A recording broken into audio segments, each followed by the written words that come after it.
Hey, Slick Talkers, thank you so much for tuning into this podcast. And I know that if you love this show, you'll also love my morning show called Good Morning Hospitality with my co-hosts Michael Golden and Brandy Canali, as we spend 30 minutes every Monday morning to dive into the industry's top latest news and trending topics. So go check it out on wherever you find your podcasts at Good Morning Hospitality. And you can live stream with us on Monday mornings on LinkedIn, Twitter, Facebook, and of course, YouTube. Now, I hope you enjoy this episode. What was it like starting over? I guess it hurt, man. Yeah. It hurt. Like it was one, I think for humans, the embarrassing, humbling part was worse than anything. Knowing that at this point I had failed people. I failed family. I failed friends that believed in me, and they put all their eggs in this basket, and realized that it was choices I made, decisions I made out of foolish arrogance that I hurt others.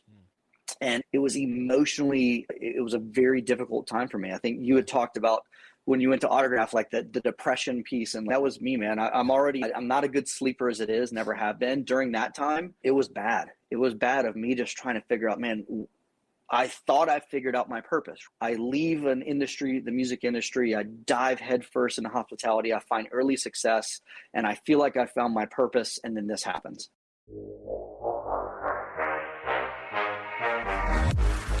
You're listening to Slick Talk, the hospitality podcast, a podcast for those who are in and around the hospitality industry who love, live, and breathe what they do. You can join us for candid and unscripted conversations with hospitality experts and founders as we go deeper into their personal stories while they're sharing their triumphs and trials that got them to where they are today. I'm your host, Will Slickers, and you're listening to an episode of Slick Talk, the hospitality podcast. Now, let's begin.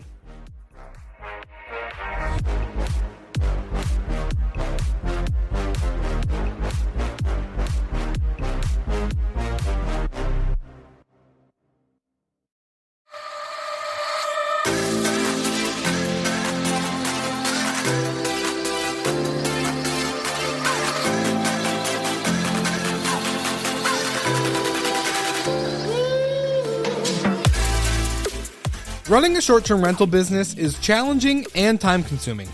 Whether it's 10 units or 1,000 units, trying to keep up with the latest trends, technology, hardware, revenue management, guest support, and R&D, it's become almost impossible and increasingly more expensive for the everyday host.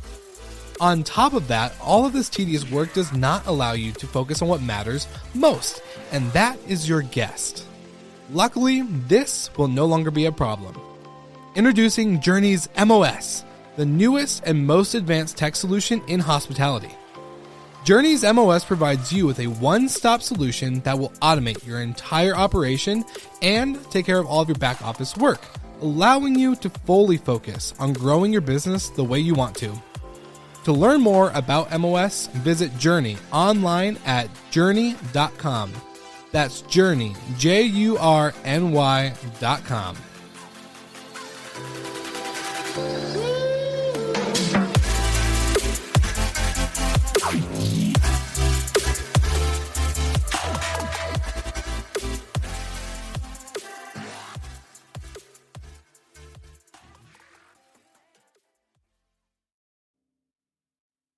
All right, everybody, welcome back to another episode of Slick Talk, the hospitality podcast. I'm your host, Will Slicker. Super excited to be here today, and I got an awesome founder on the show today. We have Chris Adams, who is just everywhere in luxury hotels. And so, Chris, my man, I want to just give you a quick opportunity to introduce yourself to the audience. Hey, thanks so much, man. And thanks for having me on the podcast. Much appreciated. My name is Chris Adams, and we have a brand by the name of Ellis Adams Group. And our whole world is built on really understanding the luxury side of the hospitality industry. And we have the pleasure of getting to open virtually every hotel that brands like Marriott International get to open between Canada down through South America, Caribbean, Latin America. And that's from, luxury brands like Ritz-Carlton all the way through some of their distinctive brands like AC Hotels and Moxie. And our team gets to, I say we have the best jobs in the world, right? Yeah. We get to travel the world. We eat and drink for a living, and really get an opportunity to pour into other people's lives. So that's the 10-second snapshot, I guess you can say, of what we get to do. Yeah, the high overview. I love it. And you got an awesome background. So where are you at today? You're at the office, and I think you said you're about to jump on a red eye right after Thanksgiving. Yeah, we are at the office. I mean, honestly, if you see the backdrop, there's worse places to have as an office, right? Sure. It's sometimes difficult to get things done, as I feel like we should be in like R&D mode at all times. But we're actually, I got to get home for just a couple of days, and on a red eye Thursday night, right after going to enjoy Thanksgiving, and then on a plane off to the next. So it never ends, right? It never ends. And so before we get into your journey, how many hotels have you guys opened under Oh, God. I'm just kind of curious. It sounds like it's... I think the last number in calculations over the years of doing this, over 500. Wow, that's incredible. Okay, well let's chop it up a bit. I want to know, what was the pivotal moment that in your life pre-hospitality, how'd you even get into the space to then even build off this career of opening 500 luxury, beautiful hotels around the world? Yeah, it's crazy how it happened. As I didn't grow up in the hospitality industry, right? I didn't have a server job through school. I didn't bartend in college. Like you hear that story so many times. I grew up in the entertainment industry. Okay. And on the music side, and then randomly, I guess late teens, got kind of pushed into a summer gig, and stumbled into the hospitality industry. By chance, had no idea that this is what I was going to do. And it was for Ritz-Carlton. And the Ritz-Carlton Hotel Company, literally, it changed my life. And I know that sounds crazy to say about a brand, but I had no idea when I walked into that hotel that day. It was a pre-opening property. So it was the first hotel I ever opened as a part-time pool attendant, shockingly enough. I say to this day, one of the best jobs I've ever had. Yeah. That I was sitting in kind of what they call a countdown leading into the opening. And you're going through a lot of culture training and really understanding the brand immersion piece of opening a hotel. I'd never been exposed to this before. My father was a psychologist and spent a lot of time doing leadership workshops for companies. So I was around that environment growing up, but I'd never worked or been exposed in this capacity. And I think it was day 2 of this 10-day countdown. Like, I mean, when I tell you I bought in, I drank the Kool-Aid hard, man. So if I could have gone out like on day 2 and gotten like a massive lion's head, the Ritz logo on my back right now, I would have one, right? I mean, like I bought in hard and I embraced it. I fell deeply in love with it. And that's literally when my life changed. That's the moment when I realized this is it. This is my destiny. This is what I'm supposed to do. Regardless of what you believe in, that I felt like this was the moment I found my calling. Yeah. No, I relate to that story because a lot of the listeners know that I have a pre-chat with every guest, right? So, we talk about your story, and this is what, when, going through the emails and of potential guests to have on the show, not only was your career that you built really incredible, but like getting to talk to you beforehand, like that was the same way for me. I started with the autograph collection with Marriott, and I was super confused and depressed and like just always jumping job to job and never understood like what did I want to do with my life. Also living off of other people's expectations for what they wanted me to do as a young man in the world. And when I got into that hotel, like you said, drank the Kool-Aid, fell in love, and that changed everything. And so that's why when you and I got to talking, I was like, I love your story.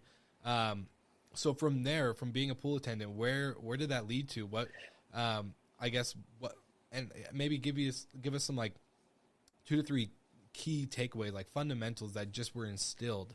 Because mine today is still my pleasure. Like never do I say of course anymore. I'm always my pleasure because I have a guy. So. Yeah, I know, right? It's funny how I can look back on my career and 20 plus years now of doing this, and there are things that were ingrained in me on that first week of being kind of indoctrinated into the Ritz-Carlton world, that to this day, that's just who I am. Yeah. It's part of my DNA makeup at this point. And, you know, for us at our company, it's weird through the transitions of working my way up the ladder at Ritz-Carlton and finding success and then massive failures and you know, back and forth. My dad played a huge role in the launch of our brand and kind of where we are to this day. And one of the things that he helped me understand in the midst of finding success and failure is looking at creating processes to guarantee success, so to speak, right?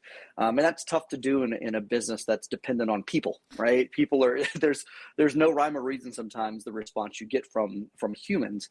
But this is the closest thing you can find to almost guaranteeing some form of success. And what I didn't realize is that was being done, you know, in those first few days at Ritz-Carlton, whether it was intended or not, and I believe it was very intentional, of realizing that we have to create habits and those habits dictate our behavior, right? So we need those written processes, and that's step one. Step two is those habits, those processes create habits, and then that leads into step three that dictates our behavior.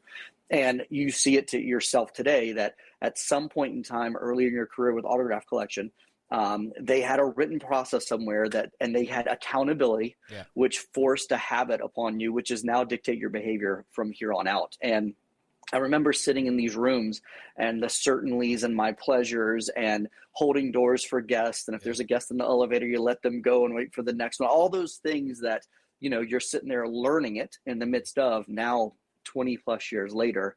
That's just who I am. And it's really the foundation, that core. No matter how much our industry alters and changes and evolves, there's still a core foundation that'll never change. And that's what the hospitality industry is. Yeah, 100%. I believe the core foundation that never changes statement is 100% true. So with you moving up to Ritz-Carlton, I'm kind of curious, when was the point that you pivoted to creating your own business? Because I always find it really fascinating when guests on the show started out as an employee and then jumped to founder, employer. It's a different mindset. It's a different everything. Yeah. And so I'm kind of curious for you what that shift looked like. It happened the first time when I was super arrogant and thought I had this all figured out.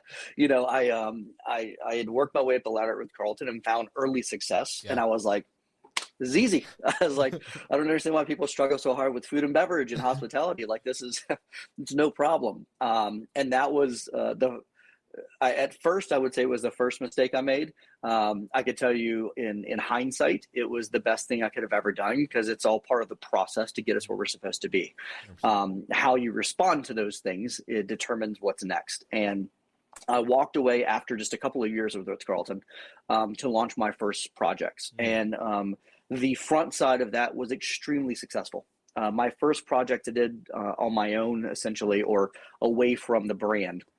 I mean, we did really great. And all it did was spur my arrogance and thinking that I actually had this figured out. When you say project, are you saying something like your own property, or was it just a different brand? Yeah. No, I had my own restaurants and bars and multiple, right? Not one.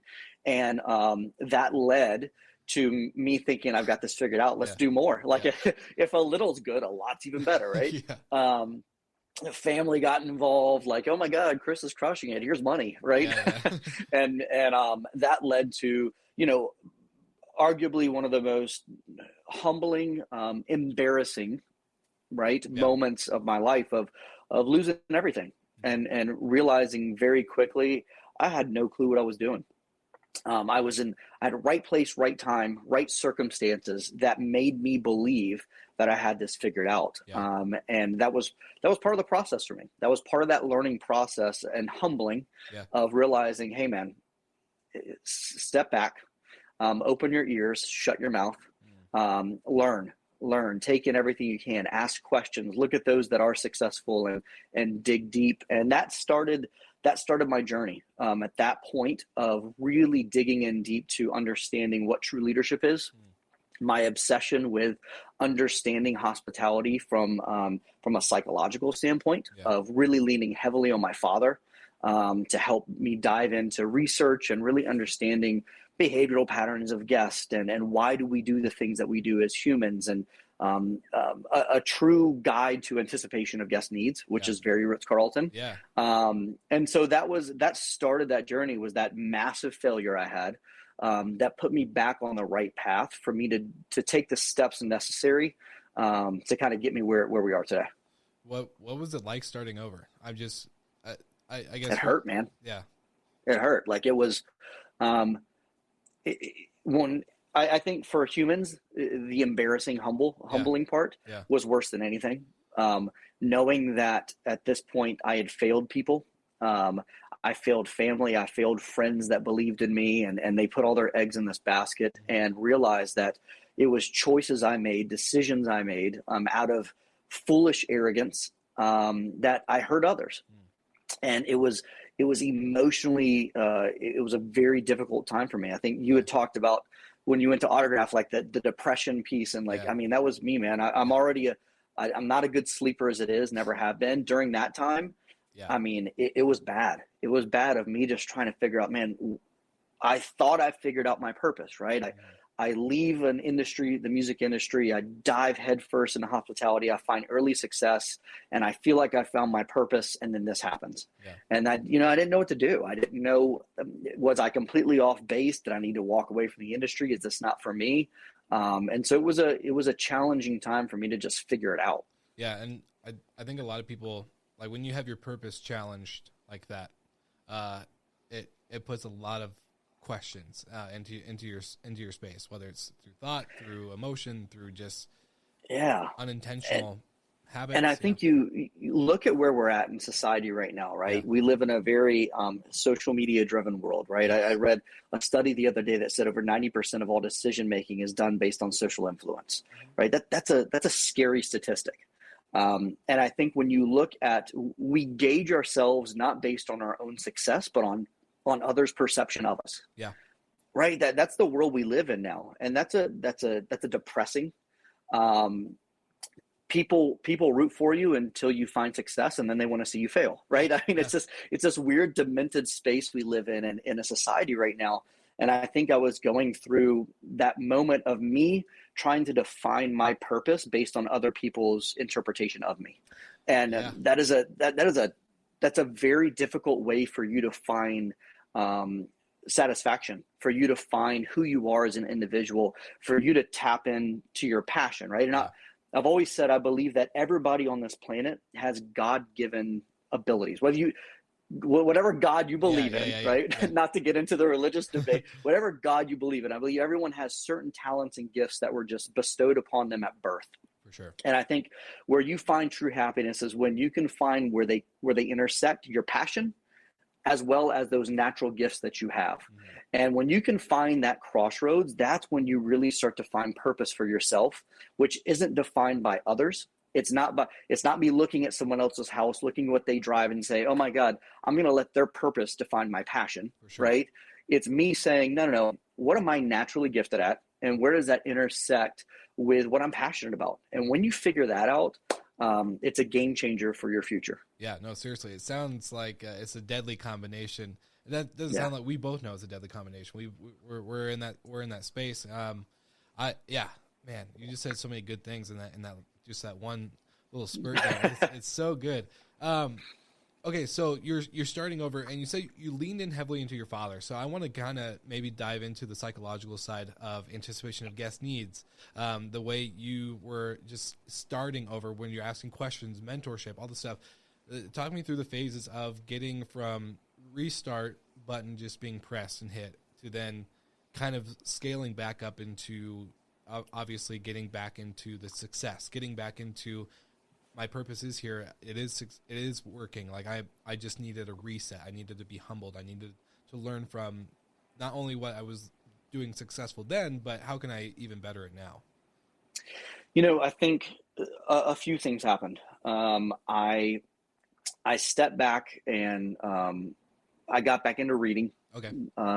I got back into and reading stuff that I knew was going to be part of that self-edification, right? It was reading content that was going to make me a better person, regardless of what direction my life went.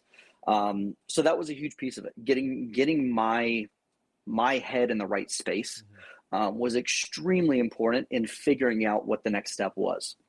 Me trying to transition from failure, finding a new purpose, dive into it. It wasn't going to work that way for me at that point. I needed to get me figured out first. I needed to have tough conversations with myself. I needed to figure out what do I not know. I needed to lean back on those individuals that I had, crossed paths with over the years and say, wait a minute, they did something really right. Let me kind of dig into them a little bit. And I made sure that my circle that I had around me at the time was extremely important for me. Those that were kind of pouring back into me at that time. At that time, I was a very big John Maxwell fan. Okay. His leadership books were, the 21 Irrefutable Laws of Leadership was like my Bible. And one of his books later on had what he called his thinking circle.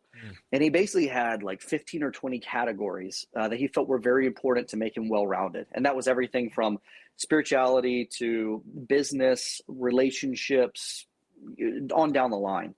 And he identified an individual, a person that he felt was the best of the best in that specific category, whether he knew them or not.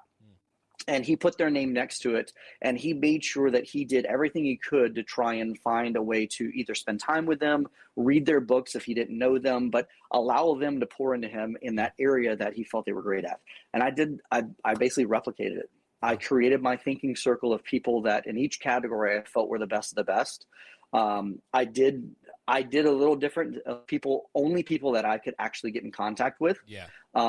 And I literally set calendar invites for myself that they didn't know it, but I would reach out X number of weeks to try and get 10 minutes just 10 minutes of their time to just catch up. And in their mind, it was us just doing a catch up. For me, I was in school. I was literally just studying. I was listening.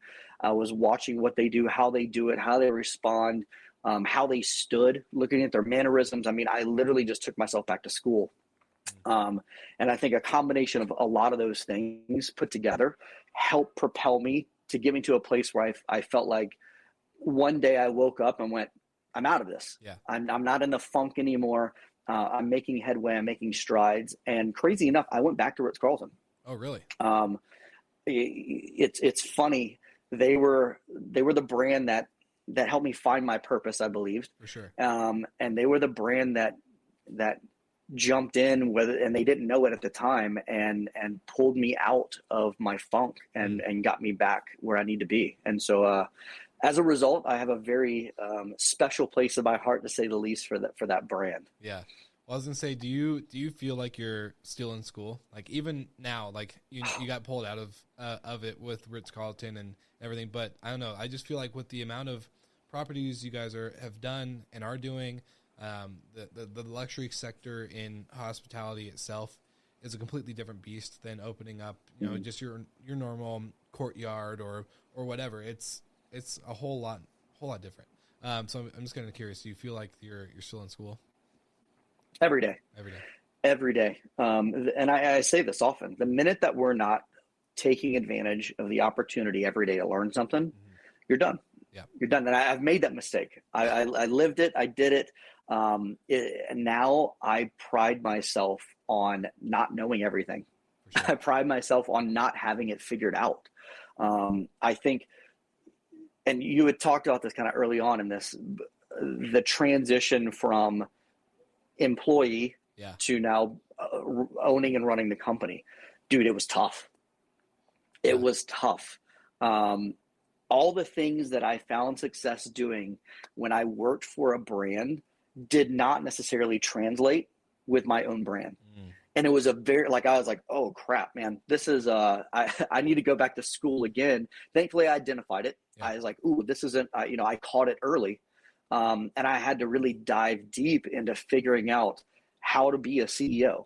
how to be an owner of a company. And it's one thing like to call yourself like, oh, you're a CEO, and you're when you start employee. expanding, you're the only employee, like sleeping on the couch.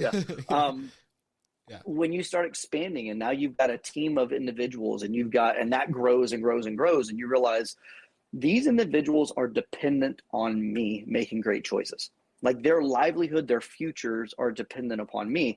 And that's where I really started to understand really diving into the leadership piece and how vitally important it is, and how I believe leadership is a heavy mantle. It is not based on a title. It is not based on a position. It is a privilege. And I take it very, very, very seriously. I talk about it a lot with our team, to the point they probably get sick of me talking about it. And I force books on them to read at different times of things that I feel are going to be a benefit to all of us. Because that leadership piece, I started to understand my role. And understanding as a leader, it is my job to wake up every day and make my team better than they ever thought they could be. It is my job to pull something out of them that they didn't realize they had. It is my job to identify talents that they didn't realize that were inside them. That's my job. It's my job to clear the path for them, to hire amazingly talented, smart individuals that are way better than me, and let them be great. Clear the path, help motivate them, push them, cast a vision, give them a roadmap, and clear the path so they can actually go be great. And so it was a transition for me to understand my role of leaving a brand to having a brand, and how does that actually work? I've said this on Slick Talk many times before, and as time goes on, it becomes more and more true. Operators have been so used to multiple logins, different dashboards, and overall segregated data points for their hospitality brand. I'm proud to say this is no longer going to be the case for the industry. As a podcast partner, Journey MOS is made for operators by operators. One dashboard, one solution to keep your business in shape and ahead of the competition. If you think this is too good to be true, then you need to go to journey.com, that is JURNY.com, to learn how Journey MOS can get you ahead of the big players in your market. And now, back to the episode. For sure. And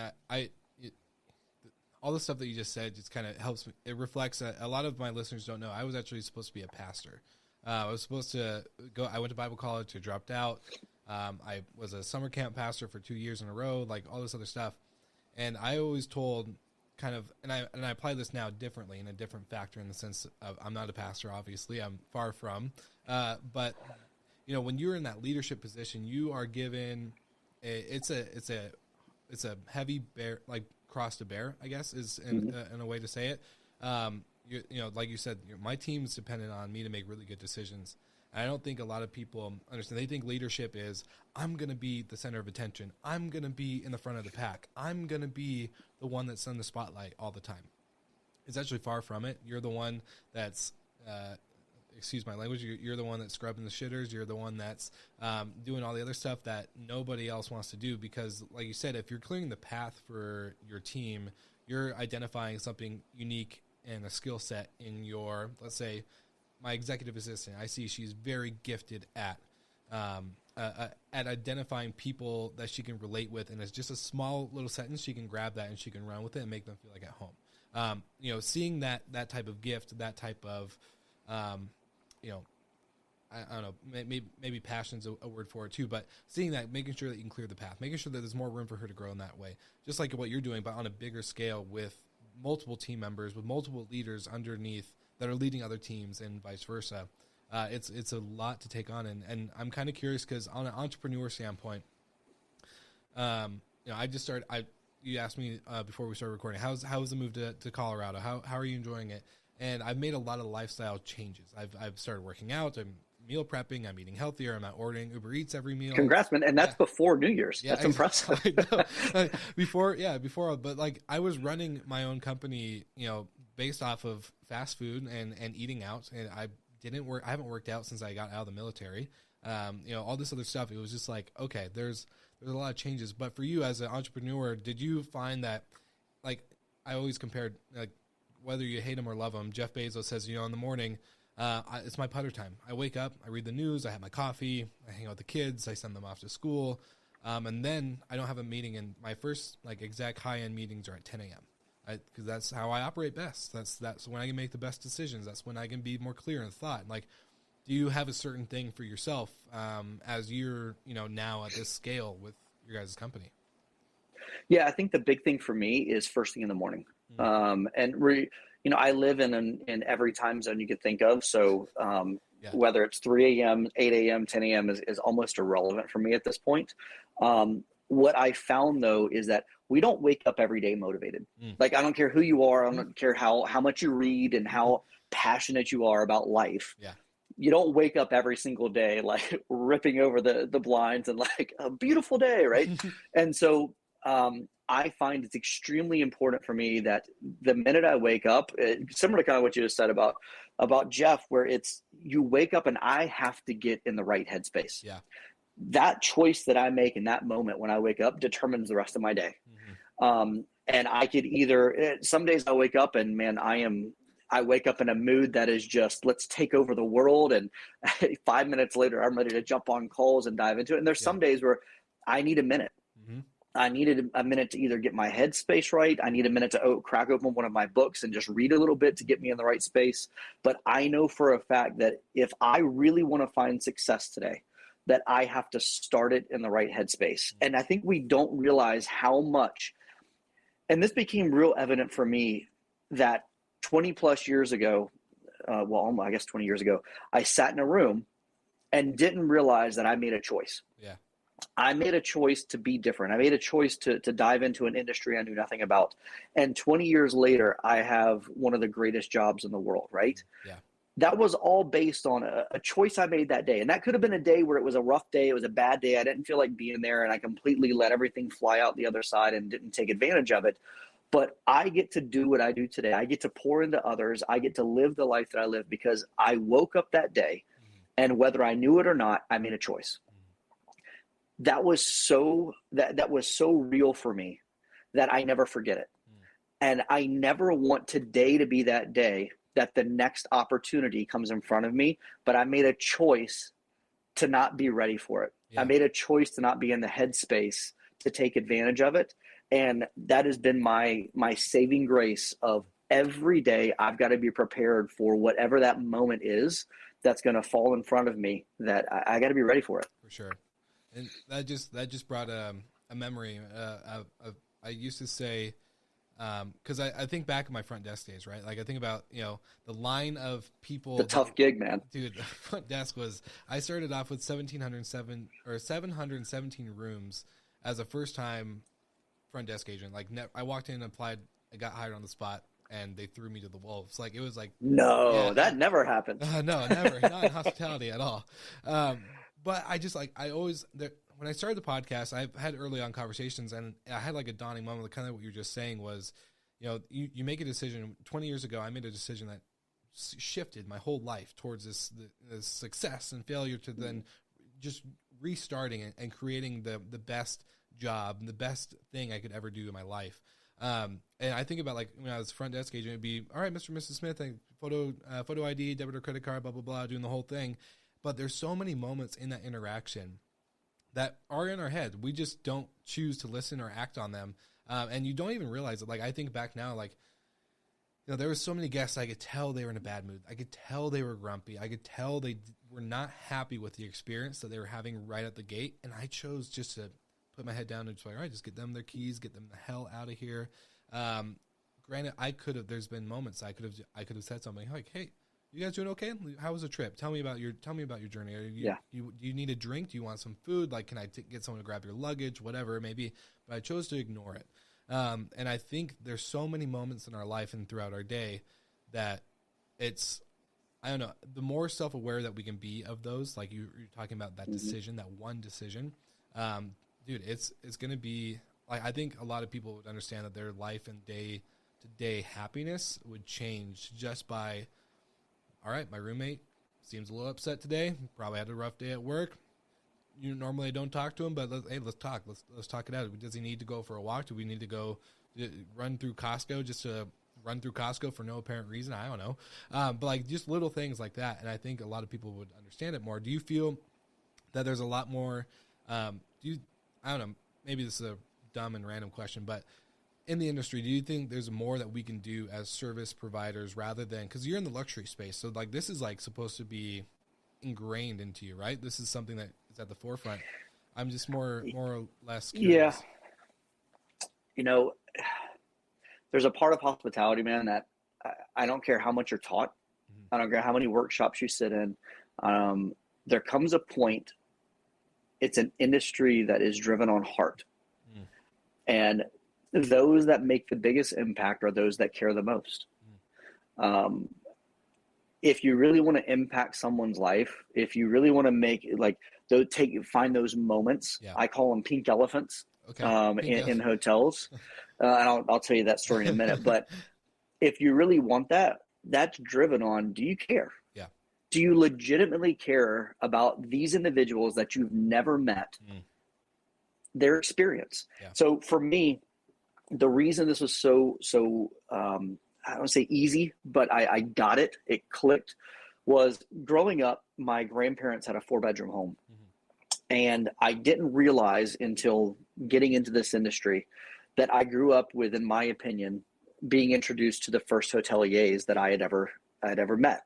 And that's because that 4th bedroom at their house, there was never a time that there wasn't someone staying in it that I didn't know. Right. But at the end of their stay, they were Uncle so-and-so or Aunt so-and-so. And I don't know where they came from, but I guess they're family, right? Because if you were down on your luck, if you were in between jobs, if you were just passing through town, that was the house that everybody was at. When we would come back, me and friends at 3:00 in the morning, my grandmother was up ready to cook something. Like wow. I have friends this day tell stories of her pancakes and her making, homemade hamburgers at 3:00 in the morning. And I look back and I go, that's hospitality. Yeah. They didn't do it because they had to. They did it because they legitimately cared about others. Yeah. And this industry is driven. It has to be driven on people. The fact that I actually care about you. Yeah. I care about you. Yeah, I get I've never met you, but as a human being standing across from me, I want to make sure that you're having an amazing day. Mm-hmm. And I want to do whatever I can in my power to do what I can to give you that amazing day. And I think that's the struggle part we have in our industry right now. For is sure. The transition from job to that's who I am. Mm-hmm. Right? It's that transition from, well, the tasks that I'm supposed to complete today are all checked, versus the individual that says, no, give me your luggage. No, wait a second. You were on a red eye. I'm sending coffee to your room. Yeah. Nope. Leave your bags here. Head to breakfast. I'll take care of this for you. Those individuals that legitimately care, that's those 1 in a million experiences you find at these hotels. Typically it's a luxury hotel that are trying to hire the top 1% of the industry of those that they just have a heart for people. How has that been recently for you guys with all this, with the pandemic, with the shift in the whole world, basically the last 2 years? I'm just kind of curious, how have you guys been able to keep that spirit alive within the team? It's tough. Yeah. I mean, let's not sugarcoated. It's difficult. We're dealing in a world right now that there's no playbook for this. Mm-hmm. There's no, when this happens, pull out the folder of how we handle it. No one knows, right? It's not the financial crash. This is something that no single person on the planet knew how to handle this situation. And everybody's really quick to sit back and play Monday morning quarterback. Yep. This is what they did wrong. This is what they should have done. That's easy. That's so easy to sit back and tell everyone what they should have done. Yeah. In a situation that no one in any of our lifetimes have ever experienced before. For sure. And so, we're coming out of this pandemic, Lord willing. Yeah. That you've got the past 2 years roughly of individuals that worked in the hospitality industry for God knows how long. And unfortunately in the US, most people at a line level position didn't wake up at 13 or 14 and say, you know what I'm going to do? I'm going to be a bartender. Right. I mean, it's one of those things like it's a position at a line level that most of us fell into while we were doing something else because it was a stopgap between something else we were doing. It was never the long-term idea that this was our career. Yeah. And then you wake up 17 years later and go, crap, this is what I do. Yeah. Right. And so for many of these line level positions, which is a huge struggle for us right now that we're facing here in our industry, this is the first time in 10, 15 years that at 5 o'clock, their friend said, do you want to grab a beer? And they went, yeah, because I'm home. Yeah. Because typically I work every night. And it was the first time on the weekend their friend says, hey, you want to come over for a barbecue? And they go, yeah, because I'm home. Because they typically work weekends. And last Christmas was the first Christmas they got to sit across from their grandparents for the first time in 10 plus years and go, this is what it feels like. Because normally I work every holiday. Yeah. And they go, so why am I doing this? Why am I getting paid $2 and some odd cents an hour as a server and praying to God that you like me enough in a thankless job to leave me 20% so I can feed my family? Mm-hmm. Well, when you break it down, yeah, I understand why they don't want to come back. I understand why Amazon or Home Depot or Costco goes, that seems like a great career. You know, They're offering me benefits. I get home every day at 5 o'clock. I'm off on the weekends. I get to spend time with my family on the holidays.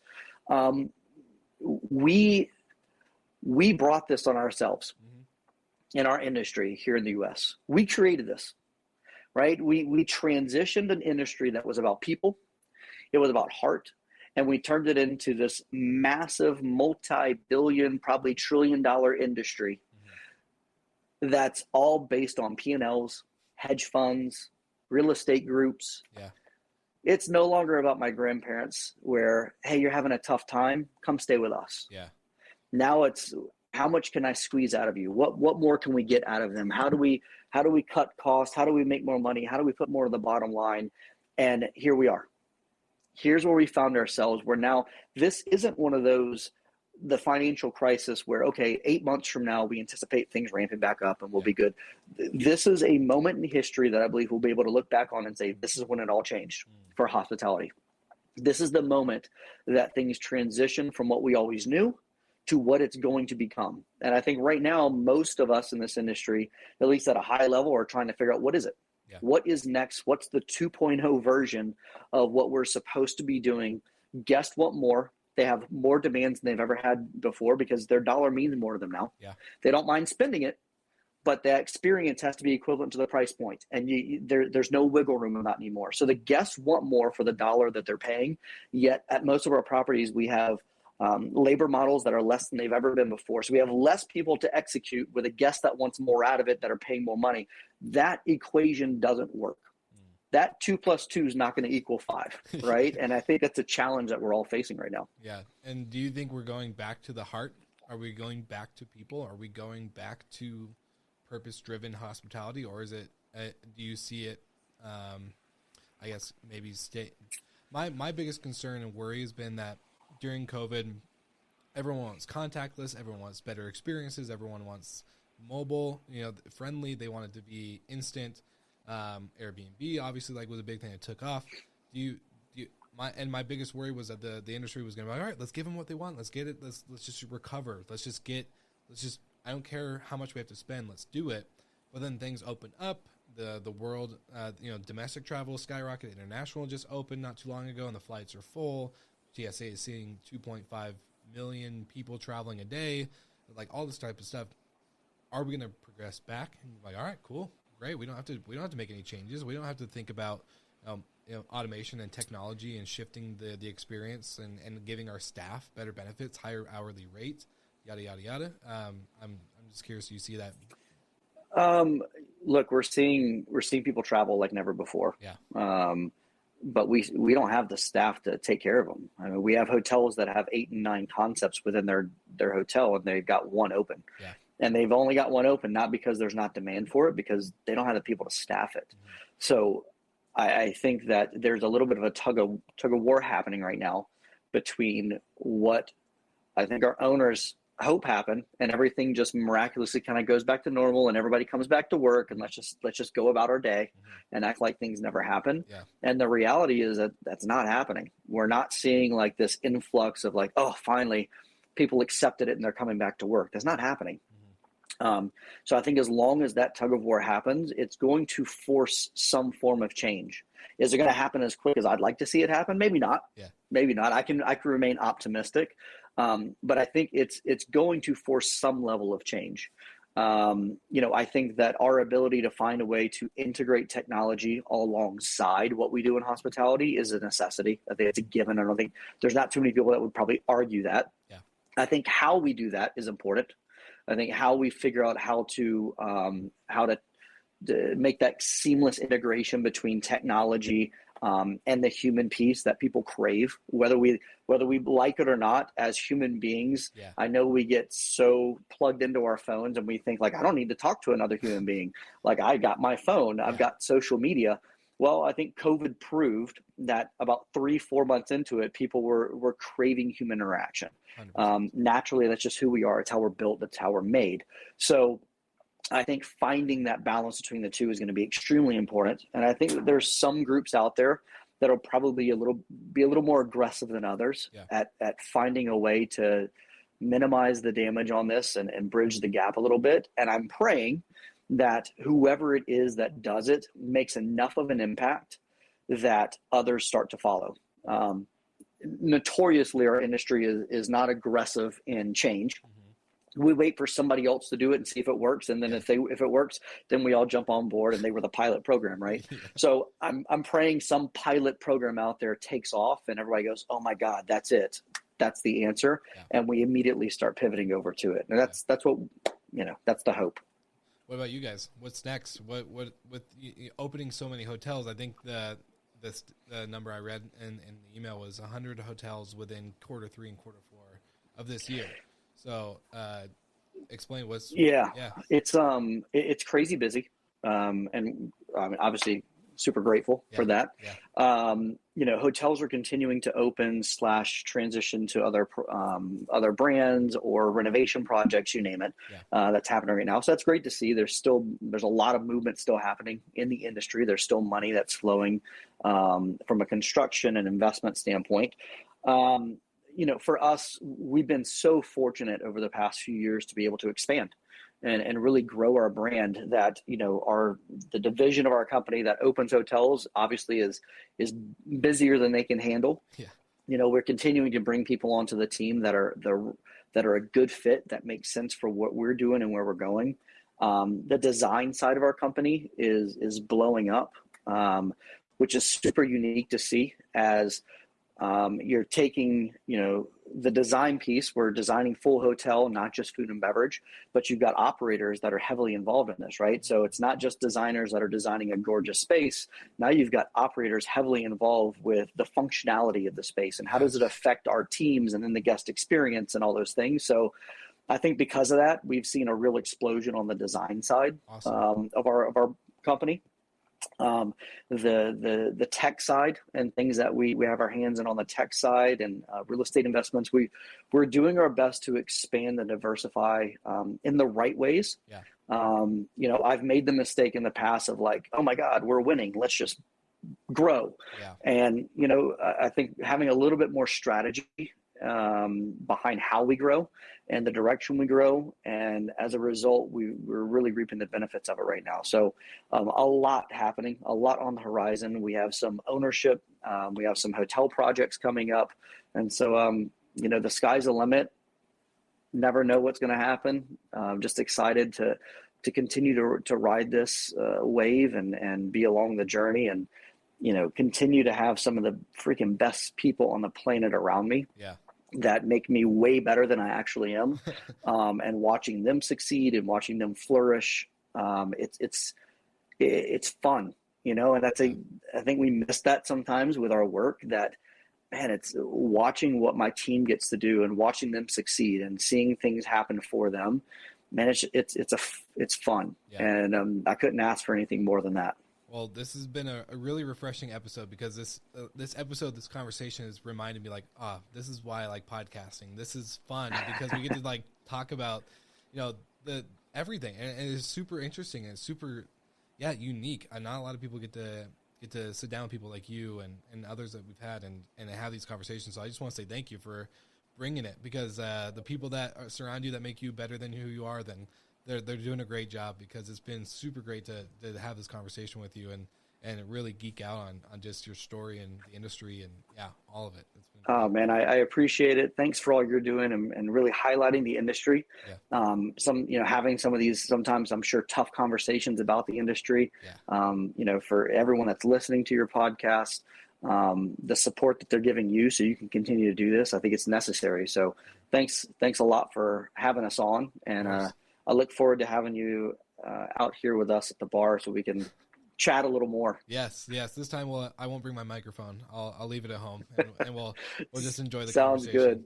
Perfect. Well, thank you so much. And where can everyone find you? I love to give our guests the opportunity for the listeners who are just going through the show notes, so you can click on 2 to 3 links, whatever you want, website, email, LinkedIn, whatever, you name it. Website is ellisadamsgroup.com.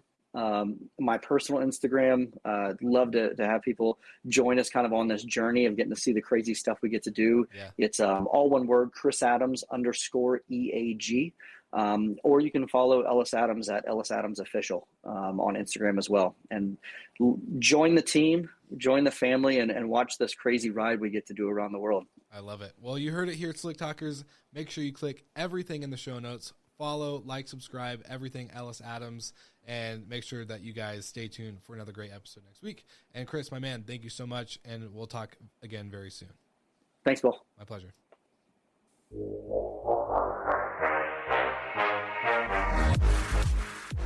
Thank you so much for listening, and thank you to our show partners for making Slick Talk, the hospitality podcast, possible. We hope you enjoyed the show, and we would love to connect with you outside of the podcast. So you can follow us on all of our social media channels for daily hospitality content, or find us on slicktalkthepodcast.com. And don't forget to rate, review, and subscribe so you never miss an episode. I'm your host, Will Slickers, and we will see you guys all again next week.